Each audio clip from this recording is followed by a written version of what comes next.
Hello, Lakewood families. This is your superintendent, Mike Barnes, and I trust that this video finds you safe, healthy, and well during this COVID-19 quarantine, if you will. I wanted to provide this video for you to share some updates and some district news. And I thought that this would be a great way to connect with you. But before doing that, I would like to first celebrate 2 weeks of remote learning. I would like to congratulate everyone for the hard work and the efforts put into engaging in this different kind of learning. I know it's uncomfortable, it's new, but you're doing a fantastic job. To our students, keep in mind that during this period, the focus should be on learning. Okay, keep the focus on learning. The intent here is not to overwhelm you. I know our teachers are working hard to plan lessons that will enhance learning experiences for you. We're trying to scale it appropriately, and I'll talk a little bit more about that later in the video so that this is a pleasant learning experience for you. So we want you to not be overwhelmed, not to worry, just do your best and everything will be fine, okay? Everything will be fine. To our parents, thank you very much for your support through this. I know that many of you that have several students at home, kids at home, they're sharing computers sometimes. Your Wi-Fi capabilities could be cluttered with multiple people working at the same time. But all of your support and generosity and the positive feedback that you're giving has been tremendously helpful and reassuring to our faculty, our staff, our administrative team, and our Board of Education. So know that, parents, your participation in this and support is greatly appreciated. Recently, with stakeholder support, we completed a remote learning 60-day plan. And we're very happy with this plan. We believe that this plan will provide a more clear picture of what is expected in terms of learning over the next 60 days. If you notice, 60 days extends beyond the governor's order to close the schools through May 1st.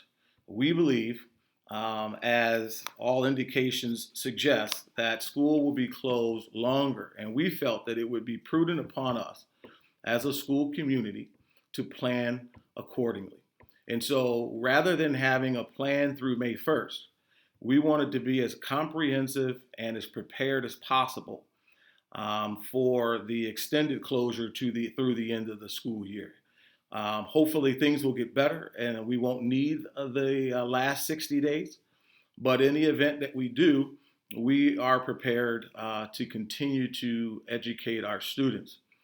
And so we're very happy with this plan, and we intend to share this plan with our families tonight. We will get that out to you, but I wanted to first address you just to talk a little bit about the highlights of the plan. This plan addresses student engagement levels. What do we mean by that? Basically, how much time is a kindergartner, a first grader, a second grader, etc., expected to engage daily in learning? We originally left that open-ended because we were trying to figure that out ourselves. But with input from parents, with input from our faculty, our principals, we feel that we have landed on a structure of student engagement levels that will really provide a quality education, learning experience for our students during this closure, and it'll be scaled appropriately. Again, the intent here is not to overwhelm our students, and it's not to overwhelm our staff and our parents, but to think creatively about how we can best meet the needs that are grade level appropriate for our students. So this plan will address that pre-K through 12, and you'll get a chance to see that a little bit later. This plan also addresses grading. And I know that is an issue that the community has asked for us to share. And so we're going to be sharing that out with some clarity. There's some things that we had to take into consideration before we put this out to make sure that what we decided did not have an adverse effect on our students. We do know that students are still thriving and striving for college scholarships. We do know that there are Ohio High School Athletic Association implications around grading and NCAA implications around grading as well. So we wanted to take our time and be careful, and so we addressed the grading in the plan as well. What I will tell you is one of the things that we're committed to, just to calm a little bit of the angst as you're listening to my voice, is whatever grade a student got in the third quarter, they will not get a grade less than that during the fourth quarter. They can only go up. So, for example, if you got a B in the third quarter, you will at least get a B during the fourth quarter, assuming that you are engaged in the learning activities that your teachers have set up for you. Okay? You can't just shut down students and not be engaged. Assuming that you're engaged, you will get no less during the fourth quarter than what you got during the third quarter, but you can improve. Okay, so that is talked about in here, and your principals can answer questions with greater detail, parents, if you have them. The plan also addresses some special education guidelines, and it also has links where families can access resources as it relates to special education, because we know that that is something that is on the minds of our learners and on the minds of our families.